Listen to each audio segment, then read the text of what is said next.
দেখাচ্ছে এখানে age finance AI. এটা ইউজ করা হবে ফর স্মল বিজনেস যারা অনেক ট্রানজ্যাকশন থাকে সেগুলি ক্যালকুলেট করা ওদের জন্য ম্যানুয়ালি ডিফিকাল্ট হয়ে যায়।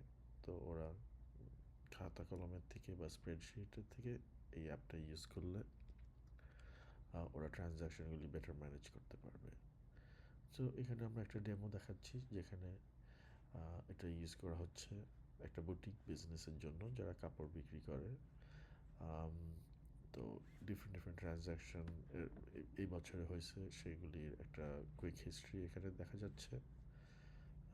যেমন ইনভেন্টরি পারচেস হয়েছে $100 দিয়ে, cash payment, Nike date.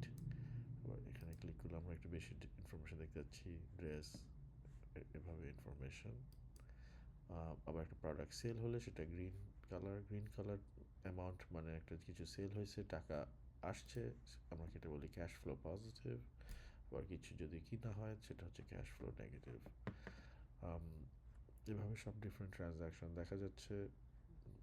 Sales expense, office supply, এটা আরেক রকমের এক্সপেন্স, বা কোনো সার্ভিসেস কাজ করলে সেটার থেকে পয়সা আসলে আরেক রকমের এক্সপেন্স।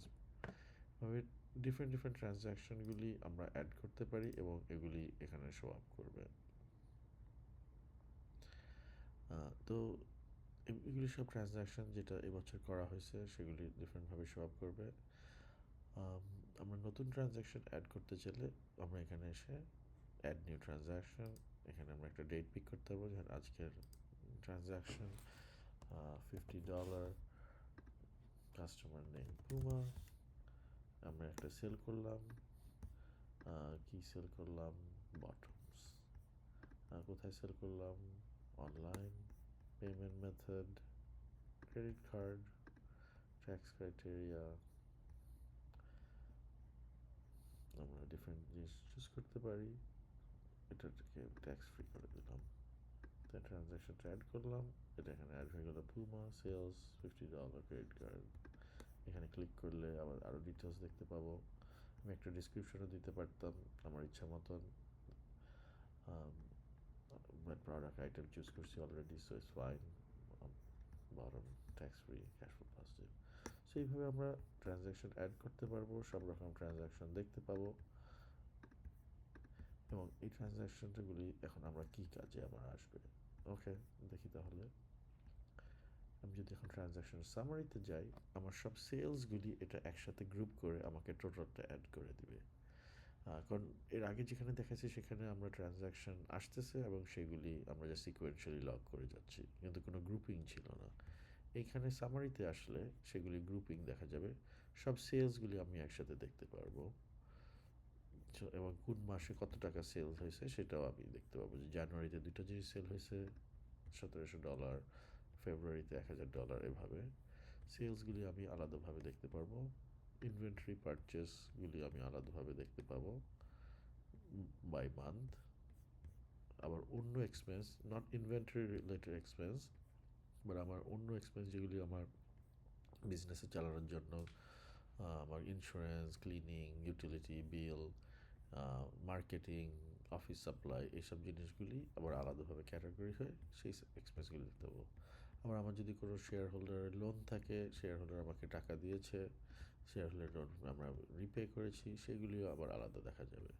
তো এই ডিফারেন্ট ক্যাটাগরিগুলি আমি যে দেখতে পাচ্ছি, এগুলি সব আসছে বিকজ আমি যখন ট্রানজ্যাকশন করেছি তখন আমি এই ক্যাটাগরি থেকে পিক করেছি, সেলস, ইনভেন্টরি, পারচেস, এক্সপেন্স।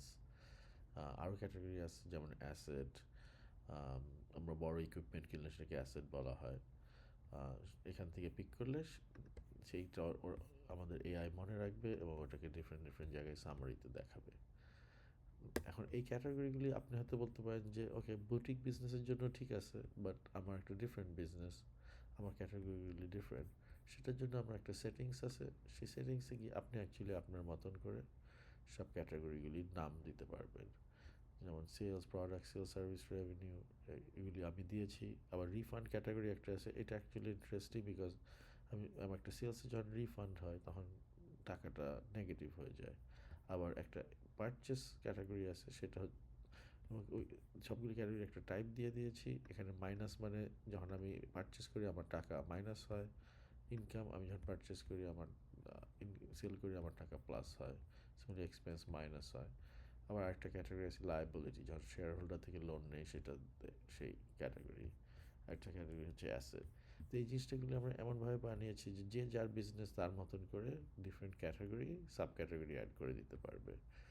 যেমন আমার যেহেতু বুটিক বিজনেস, আমি কোনো কনসাল্টিং করি না, তো আমি আর এটা দরকার নেই, আমি এটা বাদ দিয়ে দিলাম। তো তখন ওই ড্রপ ডাউন থেকে ওই কনসাল্টিংটা চলে যাবে। তারপরে আমার যেমন আবার আমি একটা ডেমোর জন্য দেখাচ্ছি। এখানে যেমন ধরেন আমার একটা ক্যাটাগরি সেলস আছে, কনসাল্টিংটা তো বাদ দিয়ে দিচ্ছি, ওটা আসতেছে না। এখানে একটা ক্যাটাগরি আছে সার্ভিস রিফান্ড, কিন্তু আমার সেটা দরকার নেই, তো আমি সেটা বাদ দিয়ে দিব। তখন আমি যদি এখানে যাই ট্রানজ্যাকশন অ্যাড করতে গিয়ে দেখবো যে সার্ভিস রিফান্ড বলে কোনো ক্যাটাগরি আর নাই। তো এইভাবে নিজের মতন ম্যানেজ করে নিব। আবার যদি আমি কোনো না চেঞ্জ করতে চাই, আমি আবার সেটা গিয়ে সেটার নামটাও চেঞ্জ করে দিতে পারি। আবার নতুন ক্যাটাগরিকে আমি যদি আরও রিফান্ডের মতন করতে চাই সেটাও, তো রিফান্ডের একটা ডেমো দেখাই দিই।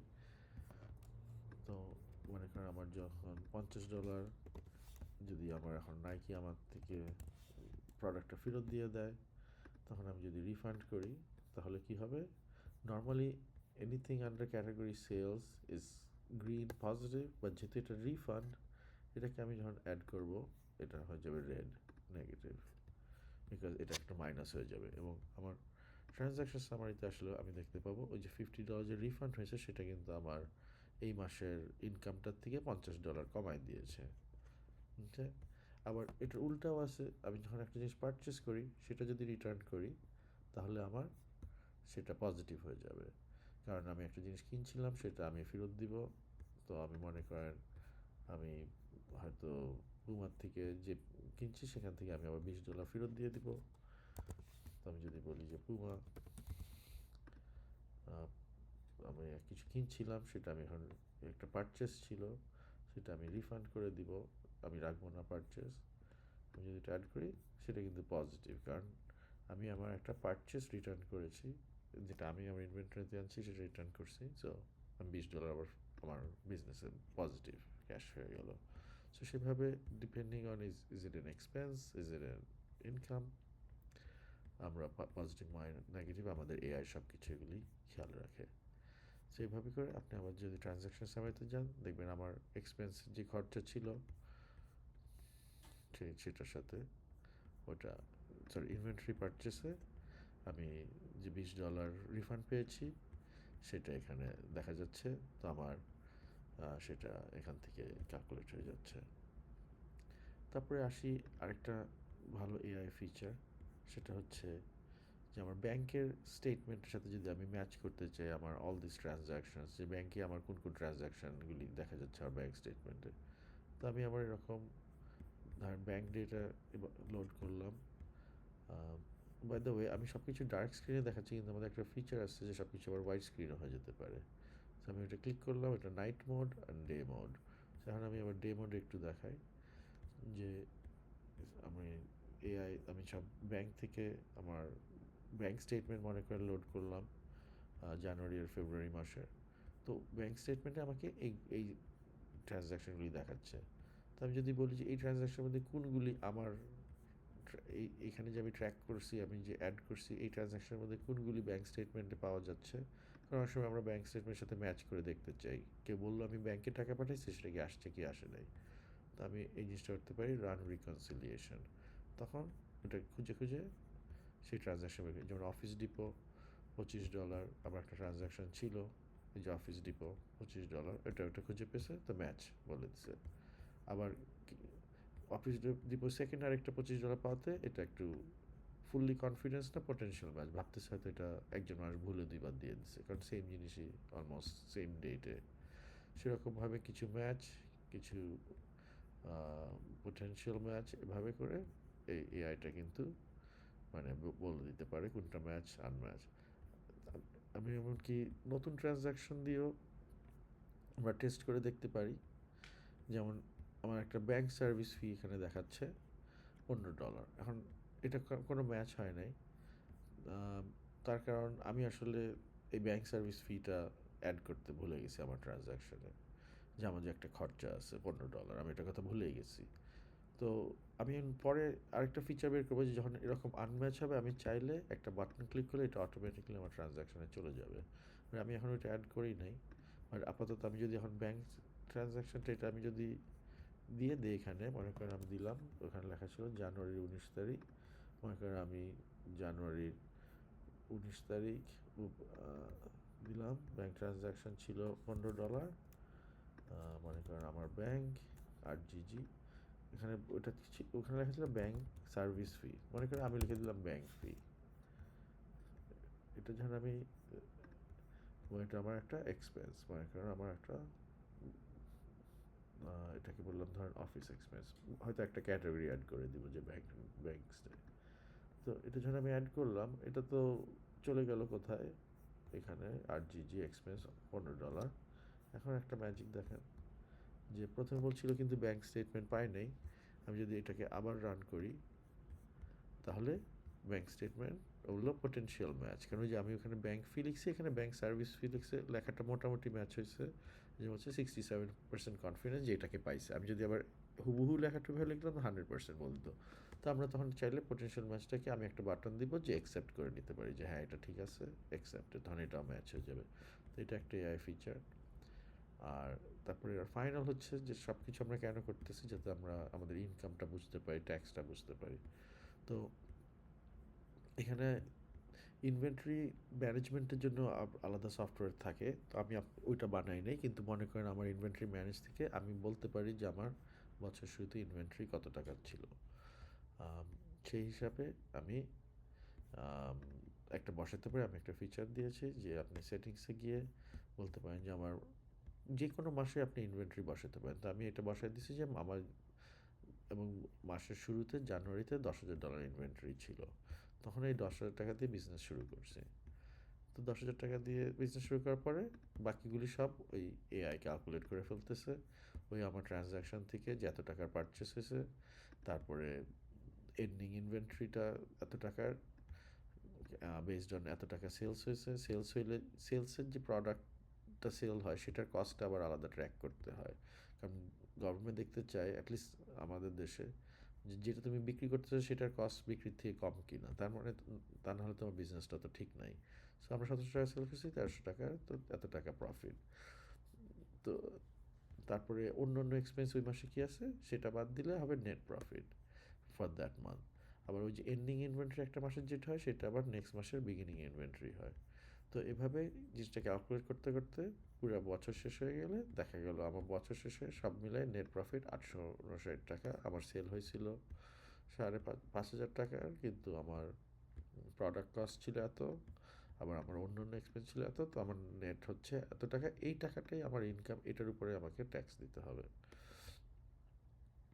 আর ইনভেন্টরি আমার এখন আছে $80,000, ওইটা আমার একটা অ্যাসেট, ওইটা ডিফারেন্ট, ওইটা অন্যভাবে দেখে। আম, আবার ইনভেন্টরি পারচেস আমি যা করছি সবগুলি আমার ডিডাক্ট হবে না, জাস্ট যে ইনভেন্টরি আমরা ইউজ করছি, আমার টোটাল আমার $4,000 ইনভেন্টরি ইউজ হয়েছে, আমি সেটা আমার ইউজ হবে ট্যাক্সের জন্য। তো এগুলি কিছু হিসাব নিকাশ আছে, একটা একটা অ্যাকাউন্টেন্টরা নর্মালি করে, আমরা বুঝি না। তো আমাদের এটা এখন এআই দিয়ে এমনভাবে করেছি যে আমরা নিজেরাই দেখতে পারবো এবং নিজেরাই আস্তে আস্তে শিখতে পারবো। যেমন আমার এই ইনভেন্টরি ক্যালকুলেশনটা কীভাবে আসতেছে, আমার এই কস্ট ক্যালকুলেশনটা কীভাবে আসতেছে, এগুলি অ্যাকচুয়ালি আসতেছে যে হিসাবটা আপনি ইনভেন্টরি নিজে ম্যানুয়ালি কাউন্ট করে করে প্রতি মাসে শেষে বসাতে পারেন, অথবা আমার এআই দিয়ে বসাতে পারেন। আমার এআই আমি একটা ফিচার দিচ্ছি যে আপনি ডিসাইড করবেন আপনার প্রতি মাসের প্রফিট কত নিচ্ছেন যে প্রোডাক্টটা সেল করে প্রোডাক্ট কস্ট থেকে। তো আমি বসাই দিচ্ছি যে অ্যাভারেজে 20% প্রফিট নিচ্ছি। সেটা যখন বসাই দিলাম তখন ওইটা এআই নিজে নিজেই ক্যালকুলেট করে নেয় যে আমি যদি 1700 টাকা বিক্রি করে 20% প্রফিট নেই, 340 টাকা প্রফিট, তার মানে প্রোডাক্টের কস্ট এত টাকা ছিল। হ্যাঁ, এবং একটা ফর্মুলাও আছে এন্ডিং ইনভেন্টরিটা, সেভাবে বোঝা যাওয়া যায় আমি এত টাকা ইনভেন্টরি ছিল, এত টাকা ইনভেন্টরি কিনছি, সেখান থেকে এত টাকা ইনভেন্টরি বিক্রি হয়েছে, তাহলে এন্ডিং ইনভেন্টরি এত টাকা। এখন এমন হতে পারে কোনো মাসে আমি প্রফিট বেশি নিব কম নিব, এই জন্য এই এই মাসে দেখেন 1,000 টাকা সেলস হয়েছে, কিন্তু প্রফিট তো 40%, 400 টাকা কীভাবে হলো? আমি তো দেখালাম 20%। কারণ মনে করেন ঈদের জন্য আমি এই মাসে একটু বেশি প্রফিট ধরবো, এই জন্য আমি একটা ফিচার রাখছি যে আপনি মান্থ সিলেক্ট করে বলবেন যে এই মাসে আমি শুধু এই মাসে আমি প্রফিটটা চেঞ্জ করবো। তো আমি একটা করে দিছি যে ফেব্রুয়ারি মাসে আমি এরকম প্রফিট 40% রাখবো, এই জন্য ফেব্রুয়ারি মাসটা বেশি। মনে করেন এই যে মার্চ মাসে আবার ব্যাক টু 20% চলে গেছে। কিন্তু আমি চাইলে যে কোনো একটা মাসে প্রফিট চেঞ্জ করে দিতে পারি। মনে করেন আমি আবার এটা চেঞ্জ করে দিই এপ্রিল মাসে। দেখতেছেন এপ্রিল মাসে প্রফিট হচ্ছে 284 টাকা। কিন্তু আমি যদি এখানে গিয়ে বলি যে না, ওই এপ্রিল মাসে আমি বিক্রি করছি বেশি প্রফিটে, 50% প্রফিটে, তাহলে আমরা দেখবেন যে এপ্রিল মাসে 284 টাকা ছিল, কিন্তু অ্যাকচুয়ালি এপ্রিল মাসে আমার প্রফিট হয়ে গেছে 700 টাকা, বিকজ আমি এপ্রিল মাসে বলছি বেশি মার্জিনে রাখবো। তো এইগুলি করে আমি নিজের প্রফিট মান্থলি ইচ্ছা মতন চেঞ্জ করে দিতে পারি, এবং সেটার উপর ভিত্তি করে এআই সব কিছু ক্যালকুলেট করে ফেলবে আমার ইনভেন্টরি কত টাকার, আমার কস্ট কত টাকার, এবং আমার ফাইনাল নেট প্রফিট কত টাকা, যেটা আমার ইনকাম।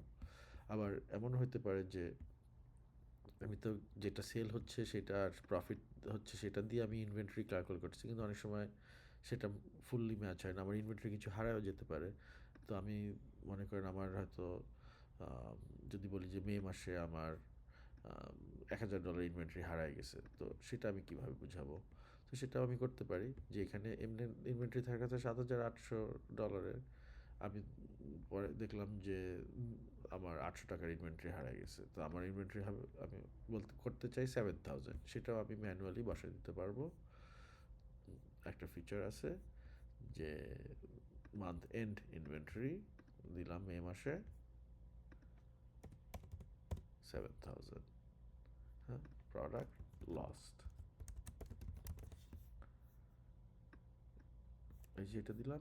এখন আপনি এখানে এসে দেখবেন যে মে মাসে ইনভেন্টরি 7000 হয়ে গেছে ওই ক্যালকুলেশন ওয়ার্ড করে, এবং তারপরে সব কিছু ওইভাবেই ফলো করবে। মে মাসের শেষে যেহেতু 7000 ছিল, তখন জুনেরটাও অটোমেটিক্যালি 7000 হয়ে যাবে।